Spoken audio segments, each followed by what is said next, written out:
my dear friends, and welcome back to another video. Star Wars Insider issue 216 releases on January the 17th of 2023, and outside of the upcoming final trailer for The Mandalorian, this is going to be our first big look at what to expect in season 3. The front cover teases the journey of Din Djarin, and we see him wielding the Darksaber. Now the other day, the official Star Wars social media accounts showed us a new image of Grogu and Din in the Naboo starfighter. Well, now we have a new Grogu image that shows him wearing his Beskar chainmail under his robe. After all, he is a Force-sensitive Mandalorian foundling, but in the Book of Boba Fett, he rejected the Jedi training under Luke Skywalker. We're all focusing on Din Djarin, Bo-Katan the Armorer, and the Mandalorian subplot of the third season, but the journey Grogu's gonna take is just as interesting. Could he be the next Tar Vizsla, or are there gonna be more twists and turns along the way? When this issue does release next month, I will be covering more of it, but on the front cover they also tease a special look at the Bendu from Star Wars Rebels, although it's seemingly unrelated to The Mandalorian, and I say seemingly because in the grand scheme of things, it might not be. A while ago I did theorize that once Ahsoka and Sabine find Ezra, he might take Grogu to the Bendu, the one who is neither light side or dark, but is in the middle. We saw this in Star Wars Rebels, and played a big role in the relationship between Kanan and Ezra. If Grogu is taken to him, the Bendu might be able to see his future, a vision of where he's gonna end up down the timeline. That'd be super interesting and a good launching pad to tease what's gonna happen to Grogu down the line, because he will not and cannot stay with Din forever. Given the Yoda species aging, Grogu is gonna be around for centuries. In other Mandalorian news, the full list of writers for season 3 has been revealed thanks to the Writers Guild of America.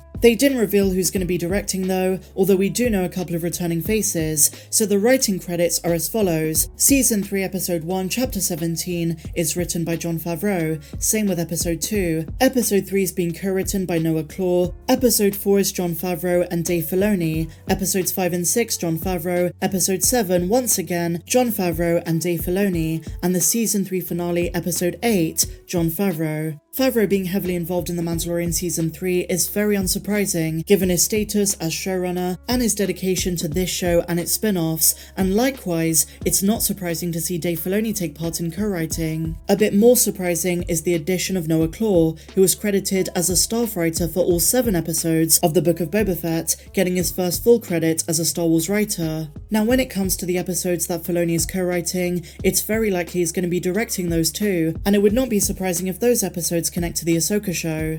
Along the same lines, the Noah Claw episode could be connected to the Book of Boba Fett. We already know from the trailer that Din is heading back to Tatooine at some stage. We see Peli Motto, so he might run into Boba as well. And even if we never get a second season of the Book of Boba Fett, there's a good chance his story continues in Mando Season 3.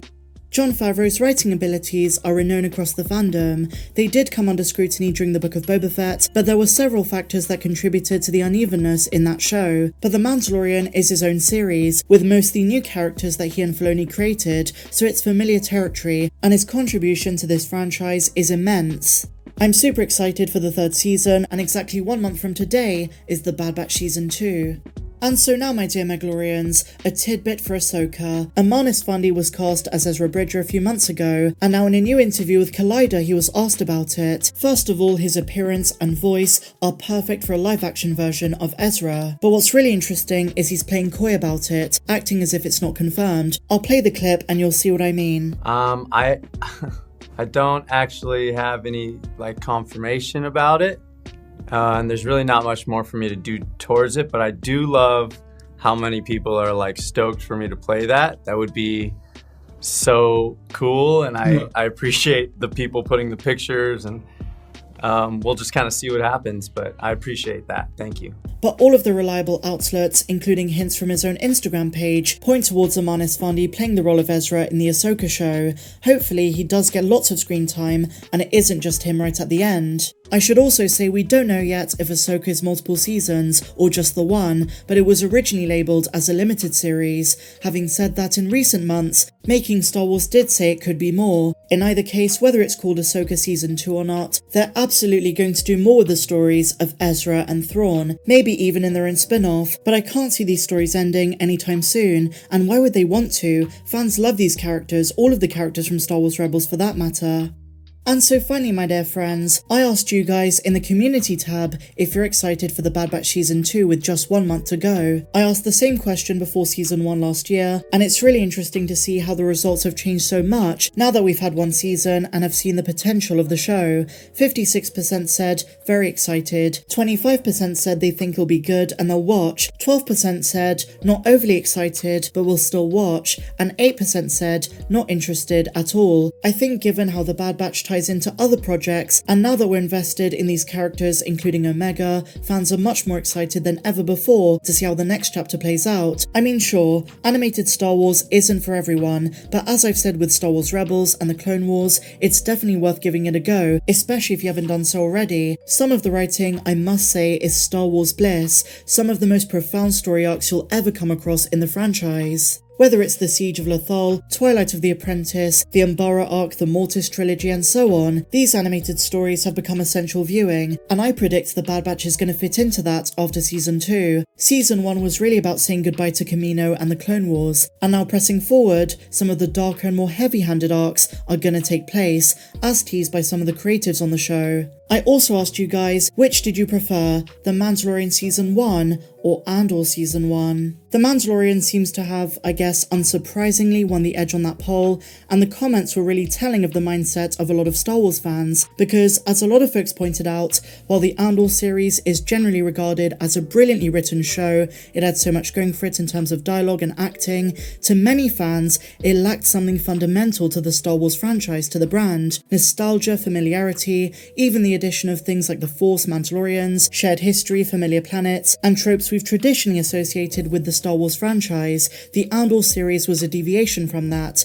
Now personally, I'm going to give it to the Andor series. For me it was perfect, and definitely has the edge over Mando Season 1, but if this was Mando Season 2, then I would definitely give it to The Mandalorian, but this is comparing Season 1 to Season 1. You might say it's apples and oranges, but first seasons of Star Wars shows are very telling. They set the tone, and the seasons that follow build upon the good things in that first season, and oftentimes they leave behind the things that weren't so popular. I think that's exactly the case in The Mandalorian, and Andor Season 2 is going to be very different to the first, but as a first season, was remarkably strong. Do I miss tropes like the Force and Mandalorians? Of course I do, but that's going to come in other shows. Disney Plus is a smorgasbord of content. Not all of the Star Wars shows are going to appeal to everyone. Some shows are more catered to an adult audience, some that cater to more family-friendly stuff, more of a mix. And in this same vein, some shows are going to have the classic Star Wars tropes of Force users, and some, like Andor, are not. Having said that though, Season 2 of Andor is definitely going to have more of those tropes, more cameos, and possibly even Force users, because as we move closer to Rogue One,